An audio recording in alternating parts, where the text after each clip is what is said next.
Welcome to This Explainer, where we're going to dive right into Dabaesh Honor's absolutely fascinating thesis on how Western cultural imaginations actively shape modern global politics.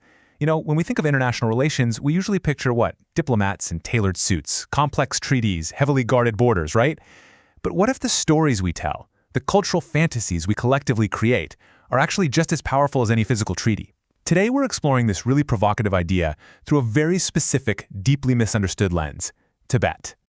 To kick off our intellectual journey today, we've got to ask ourselves a pretty uncomfortable question. When we look at the world stage, whose everyday lives are being completely ignored by the experts? Well, the source material points out that mainstream international relations is kind of obsessed with the big issues.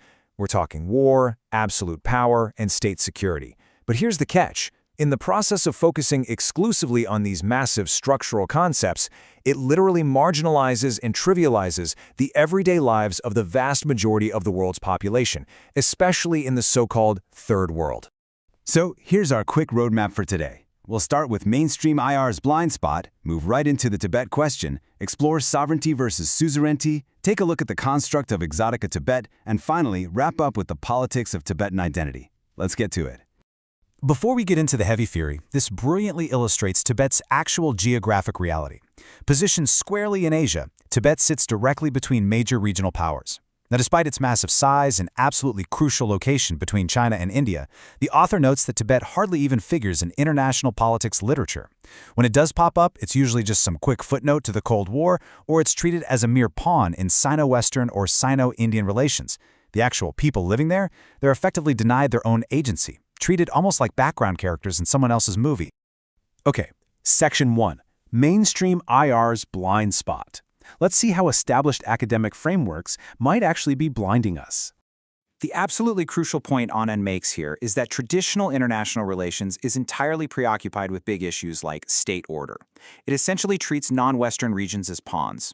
The whole discipline operates with a kind of geographical parochialism, which is really just a fancy way of saying an extreme narrow-mindedness disguised as a universal truth. It looks at the world through a strictly Western lens, basically assuming its specific, historically European rules of statecraft apply naturally and perfectly everywhere across the globe. To fix this massive blind spot, the author introduces this concept of post-coloniality. This is a powerful new analytical tool that forces us to be highly sensitive to our own cultural horizons and the lasting legacy of imperialism. Think of it not just as a way to study history, but as a real critical attitude for the present. It allows us to talk about world politics without erasing the voices of the people actually living through it. It combines critique with an affirmation of agency, giving subjectivity and power right back to those who have historically been written out of the main narrative. Section 2. The Tibet question. Let's apply this post-colonial lens to a highly misunderstood case study. What's really fascinating here is the clear distinction between political Tibet and ethnic Tibet. The Tibet question isn't just a simple border dispute between states arguing over some line in the sand. It's actually a super complex, ongoing debate over the very categories of Tibet and who exactly gets to be Tibetan. So this isn't just about geography, it's about identity, deep history, and how an entire community is defined both by themselves, from the inside, and by outsiders looking in. Moving right along to Section 3. Sovereignty versus suzerainty. Let's look at the historical status of Tibet and see how a literal clash of vocabularies created decades of geopolitical confusion. So, the core of the problem here is that the West basically forced its rigid European concept of sovereignty onto a traditional, highly fluid Sino-Tibetan relationship. The source explains that historically, Tibetans actually understood their relationship with Chinese emperors as Mchod-yon, a Buddhist patron-priest dynamic. It was personal, it was moral, and spiritual. It completely lacked the hard borders of a European nation-state. But the British, utterly unable to comprehend this non-Western mode of diplomacy, tried to forcefully label it with rigid European terms like suzerainty or protectorate. They literally judged the traditional Asian relationship as irrational simply because it didn't look like European statehood. By universalizing the Western diplomatic language of absolute sovereignty, international law ultimately facilitated the regional hegemon China in asserting absolute control over Tibet in 1951, leaving zero room for that traditional ambiguity. And the author points out a truly fascinating historical irony here. As the Chinese learned modern European diplomatic language in the early 20th century, they started asserting their relationship over Tibet in terms of strict sovereignty. When the 1951 17-point agreement was signed, it formally acknowledged Chinese sovereignty in writing, a concept native to Europe, not the Himalayas. So the imposition of the Westphalian international order directly empowered this takeover. All right, Section 4, Constructing Exotica Tibet. This brings us to a mind-blowing shift: how the West conceptually replaced the actual political reality of Tibet with a wild cultural fantasy. Anon defines Exotica Tibet as a specific set of Western representational regimes, basically an entire system of storytelling that imagines the region as this mystical, backward, or highly idealized other. For a massive chunk of the 19th and 20th centuries, the British and the broader West viewed Tibet not as a modern political entity, but as a forbidden land ruled by strange lamas.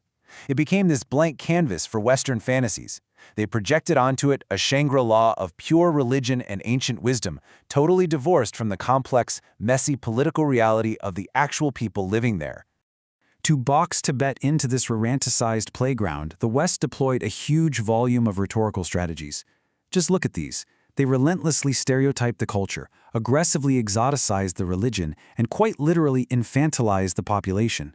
By turning Tibet into a mystical artifact frozen in time, the West effectively stripped Tibetans of their political agency. They weren't seen as modern political actors capable of self-determination. No, they were seen as spiritual curiosities that just needed to be preserved in a museum. And now for our final section, number 5, Politics of Tibetan Identity. Why does all this representation stuff matter? Well, these stories don't just stay in academic books, they shape real lives. The absolutely crucial takeaway here is that modern Tibetanness isn't just created in a vacuum. It's actually constructed and contested through interactions with these Western Exotica Tibet fantasies. You see, representation has a productive power. This means it doesn't just hold a mirror up to reality, it actually helps manufacture that reality. The way the West has historically imagined Tibet actively constrains, but ironically also enables, how modern Tibetans formulate their own collective identity today. Take a look at Dharamsala in India, for example. It serves as this highly symbolic temporary home for the displaced Tibetan diaspora and the seat of the Tibetan government in exile. After 1959, the Dalai Lama-led government fled right here. For these displaced populations trying to navigate a whole new world, Tibetanness becomes a deeply typical post-colonial narrative. They are constantly balancing the profound trauma of migration and loss with a deep, fundamental human desire for a fixed home and a recognized identity. And here's the plot twist. The author reports that Tibetan exiles often actively appropriate these very same Western stereotypes to keep their political cause alive on the global stage. Since the international community largely ignored their hard political claims to sovereignty, kind of just accepting it as an internal Chinese matter, the diaspora found surprising power in the cultural fantasy. They self-reflexively used the Western imagination of a peaceful, highly spiritual, mystical Tibet to garner global sympathy and support for their transnational nationalism. It's an incredible example of a marginalized group taking the very stories used to exoticize them and brilliantly wielding them as a tool for political survival. To wrap up this explainer, I want to leave you with this really powerful thought from the source material regarding the sheer power of representation. It begs the question, how much of your own identity is actually shaped by the stories others tell about you? We've seen today how a blind spot in international relations theory obscured the truth, how a clash of vocabularies practically rewrote a nation's fate, and how cultural fantasies became a tool for both marginalization and political survival. It's a profound reminder that world politics isn't just happening on maps, it's happening right inside our imaginations. Thanks so much for joining me on this deep dive.